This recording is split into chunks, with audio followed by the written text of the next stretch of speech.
Thank you, Pastor Joey, for the very kind introduction. Let me begin sharing my screen as we get set up here. I am truly privileged to be in the same discipleship group as Pastor Joey. And if you have whatever questions you may have, I'm sure he would be happy to answer them for me. No, I'm just joking. But seriously, folks, the presentation for today that I'll be privileged to share with you is it's not a research paper across several mega churches, but it's more like a presentation of the few but simple biblical principles that the Lord used to guide basically the story of CCF throughout many years. And when I joined CCF, for example, there were probably less than maybe just over 200 people in the congregation. But we learned, the leadership learned these what we call paradigm shifts. And over the years, we realized that these were very good principles that we feel certainly they have been serving us in good stead because A, they're based on the Bible. And because we realize that while this may sound like it's being presented from the so-called mega church point of view, we do believe that in many cases these principles will also be applicable. We're not saying that one size fits all, but we're saying that we believe they will nonetheless be helpful. As a matter of fact, when I was listening to Dr. Jason's presentation, it's so amazing how aligned our presentations are in a very real sense, and I'm really happy to have noted that. So let me just begin. So these are paradigm shifts toward a healthy church. Pastor Joey Geronimo has prepared a document with a total of 7 paradigm shifts that we in CCF had to go through, and which we believe many churches will be helped if they also examine their journey and see if these paradigm shifts will help. But in the interest of time this afternoon, I'd just like to focus on 3 paradigm shifts.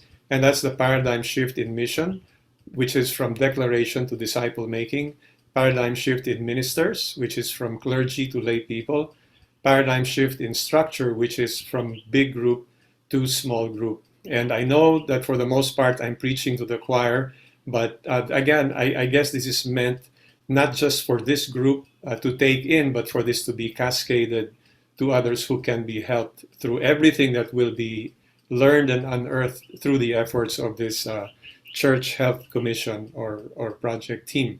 So let me go to the first paradigm shift in mission, from declaration to disciple making. Declaration simply means a paradigm where Christians are expected just to proclaim the gospel, share the gospel. Nothing wrong with that. But many times follow-up is not intentional. Evangelism and discipleship are not integrated. Sometimes they're like 2 different ministries or 2 different departments in a church organization. And many times the pastor's main job is perceived to be mostly to preach. But in a disciple-making paradigm, disciple-making and evangelism go together. They are inextricably woven.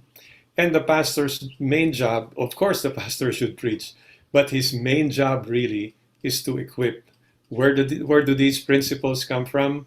Again, our basic guiding passage for CCF, and I know many other churches, it's Matthew 28.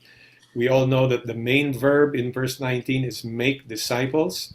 And we know from verse 20 that disciple making, multiplication is meant to be an ongoing process, which is why Jesus said, teach them to observe all that I have commanded you, which includes, of course, the continual making of disciples. This is also supported by Ephesians chapter 4, where in verse 12, we're told that the key leaders of the church, prophets, evangelists, pastors, and teachers, are really there for the equipping of the saints so that God's people can be empowered and released to do the work of service unto the end product of building up the body of Christ. And in 2 Timothy 2:2, here we see the classic description of several generations of disciples, where Paul talked about himself, and then you, Timothy, entrust these things to faithful men who will be able to teach others also. So many times we use this particular verse to illustrate the creation or the existence of 4 discipleship generations. We're not saying that this is a magic number, but we're just taking this to mean that indeed this is really meant to be passed on. A healthy individual Christian is meant to be a disciple maker. There should be no committed follower of Jesus who can rightfully say disciple making is for somebody else. As a matter of fact, the battle cry in CCF is every member a discipler, disciple maker. So here we have Paul, first generation, Timothy, second generation, reliable men, and others. And we'll see how this works in real life in a while. But first, our working definition of making disciples. Again, there are many, but this is constantly under construction, just like many things in CCF, ladies and gentlemen. Many things always changing, improving. Kaya ang tawag po minsan sa amin, change fellowship, CCF.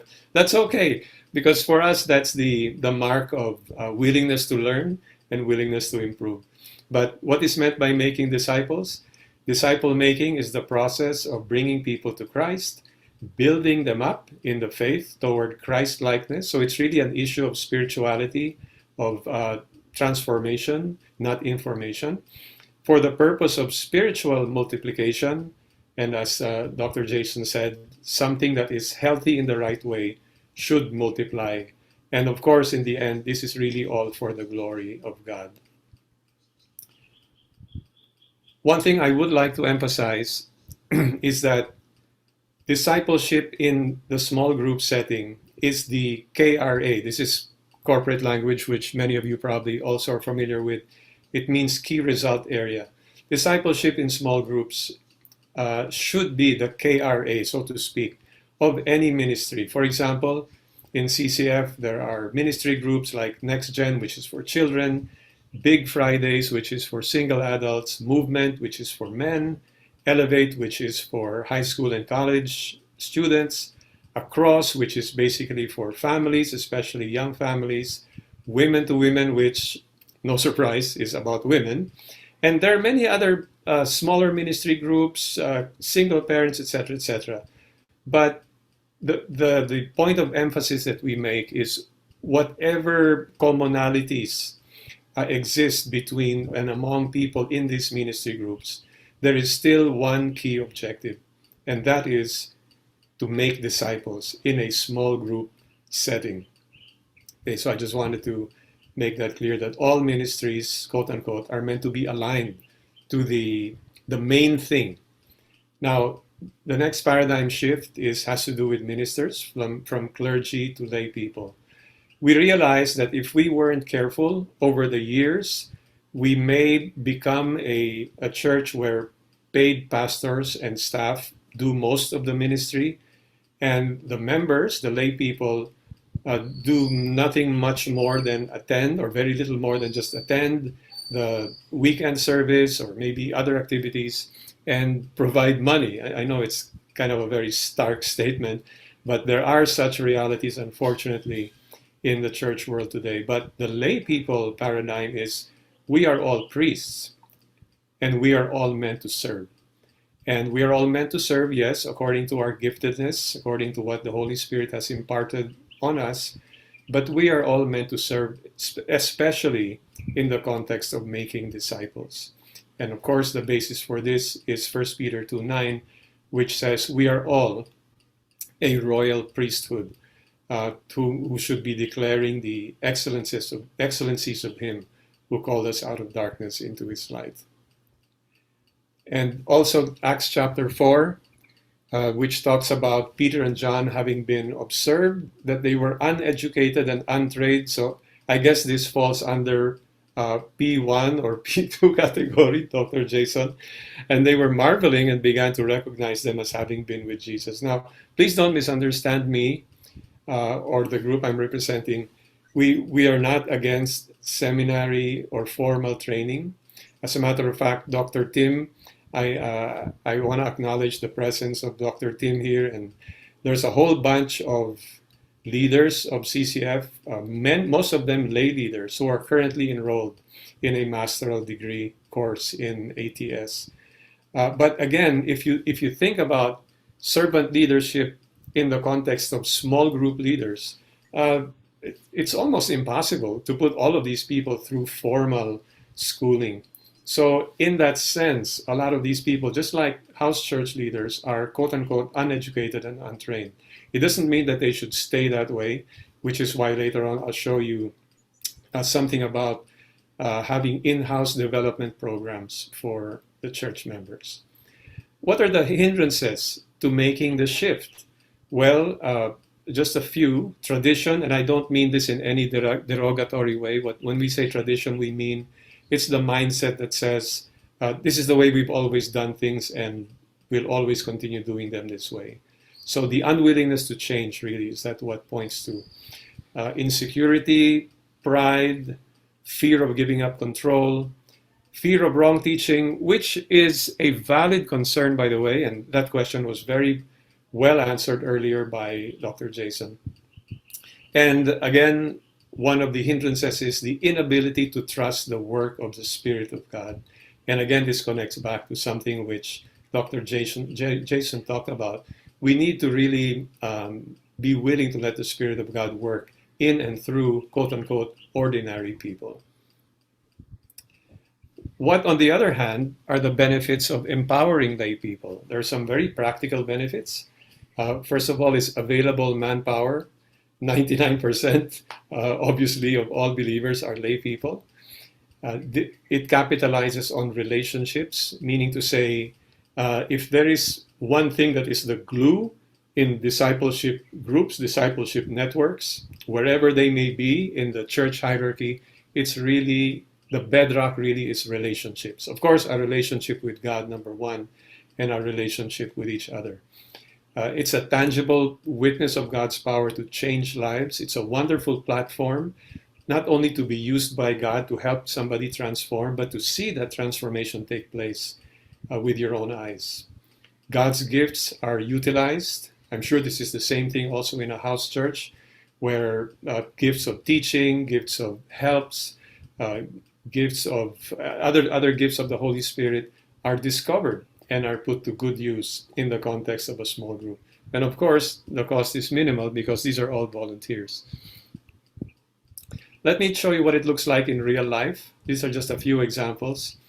All of these leaders, I put their initials there, not because I want you to guess who they are. I really don't think you'd be able to guess anyway. But I wanted to show you their roles in CCF. For example, we have here a hub pastor who is a businessman, and he has 9 generations of disciples in his discipleship network. We have a satellite overseer somewhere in Luzon. He is not a full-time pastor.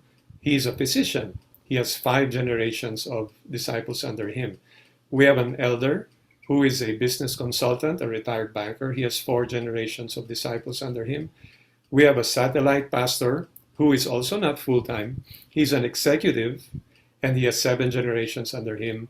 And we have a lady who is a CCF staff, but for many years was also a corporate person in the HR arena, and she has 6 generations of growing ladies under her.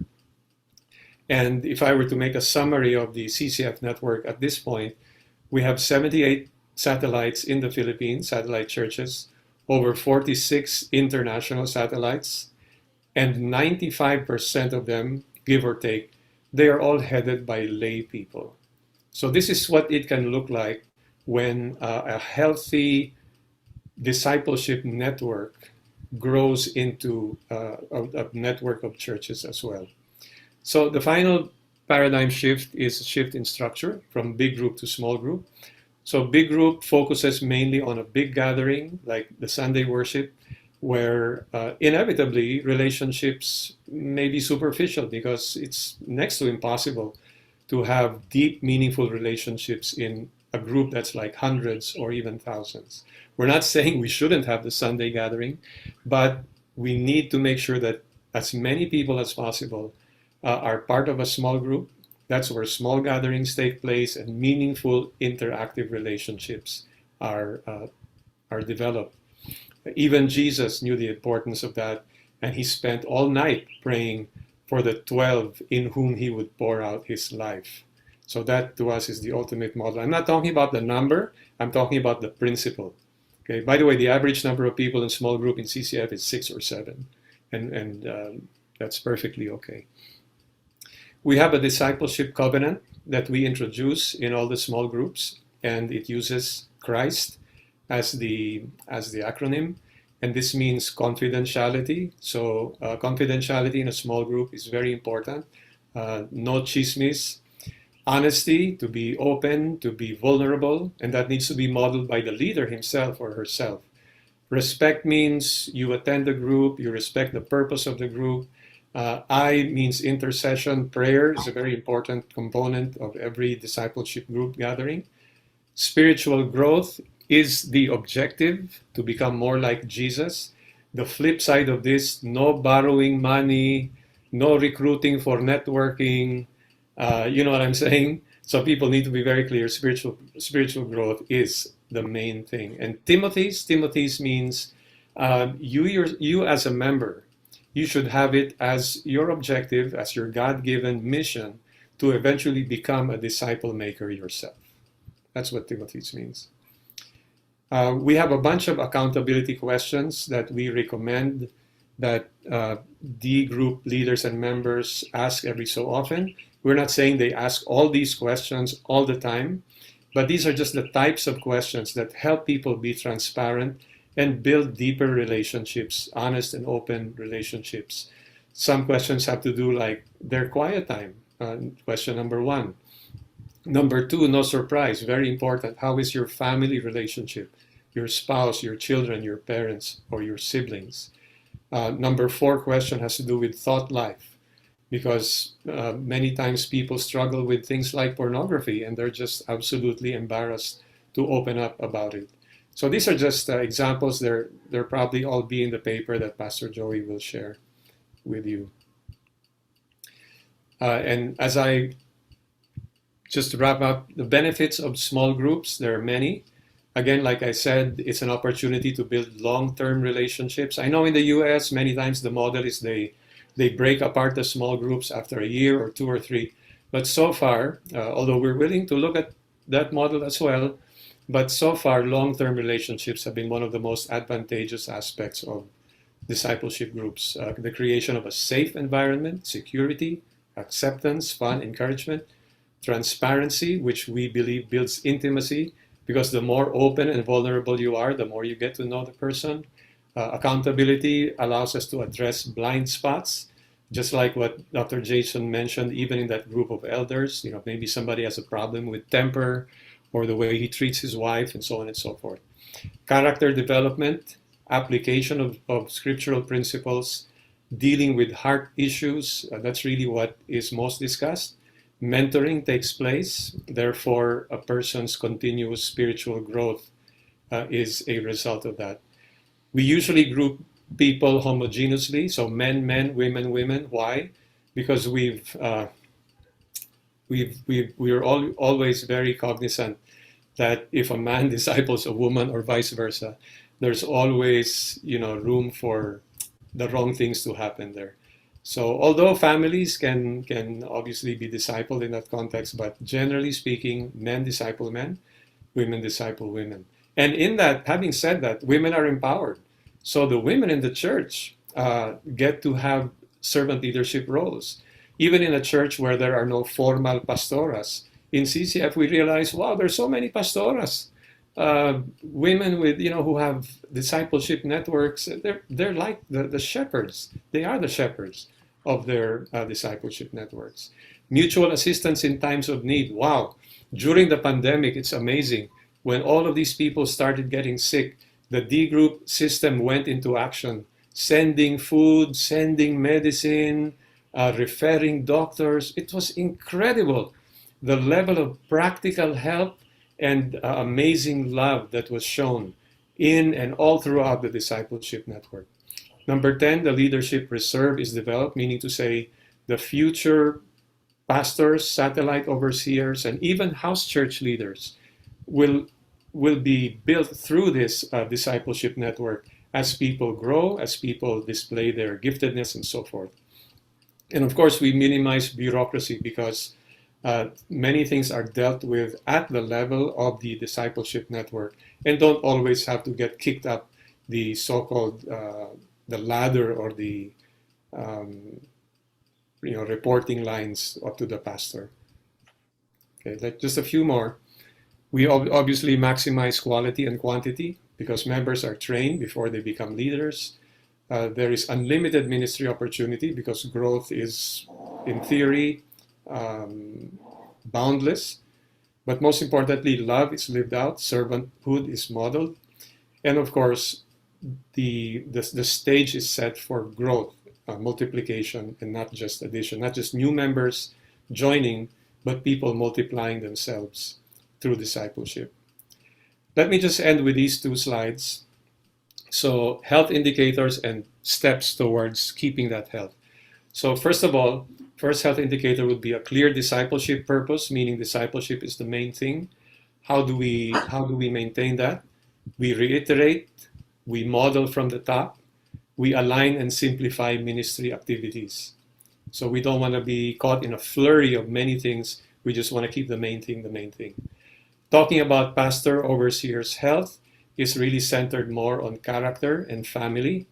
How do we check on that? We have what we call the 360-degree feedback mechanism, where members of the family, his peers, his superiors, his subordinates, are able to give feedback about the pastor or the overseers or the leader's character, his behavior, in the home, outside the home, etc. And we're able to really check on each other in a very deep and meaningful way that way. Pastors, overseers, succession or expansion, meaning to say the pipeline for future leadership, is based more on character, family, and discipling track record rather than his formal training. Again, not to say that that's not important, but that's not the main thing. Another health indicator is the alignment of D group leaders and members. How do we keep them aligned? Well, we have quarterly D group leaders assemblies with the senior pastor. We make sure that preaching application guides are made available so that people talk about how do we apply last Sunday's preaching. And we also make available application-based training that we continually develop and redevelop to make sure people are growing in a strategic and intentional manner. Another health indicator is the relationships of D group leaders and their members, that love and care is being shown. And again, we try to model that a D group is a safe place. There's accountability happening, and we hope to do 360 degrees all the way down to the D group leaders level in the future. D group leader multiplication, obviously that's a health indicator. And we want to make sure that every D group leader has at least one Timothy, one person that he's developing to be a leader in a certain year. So we'd like to know from every D group leader, who is your Timothy or who are your Timothys this year, whom you hope to reproduce yourself into, and they can start a small group in the current year. Church financial health, obviously something has to be said about that.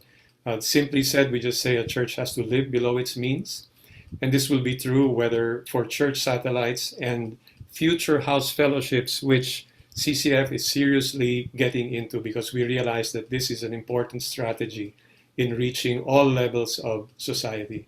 And the final health indicator is community relevance, which means the church has to be relevant to the community. And the way that we're improving in doing that is by making sure we expand our good works projects through CCF Tulong Tayo, which, for example, is currently in Bicol, helping communities rebound from the typhoon, rebuilding their homes, but more importantly, addressing their needs in terms of marriages, families, the youth, and so forth. So I hope that has been helpful. I'm not even sure if I was within my time or not, but so I hope that this will be something that will help not only you folks, but people whom you lead and all want to see growing, flourishing church in the Philippines.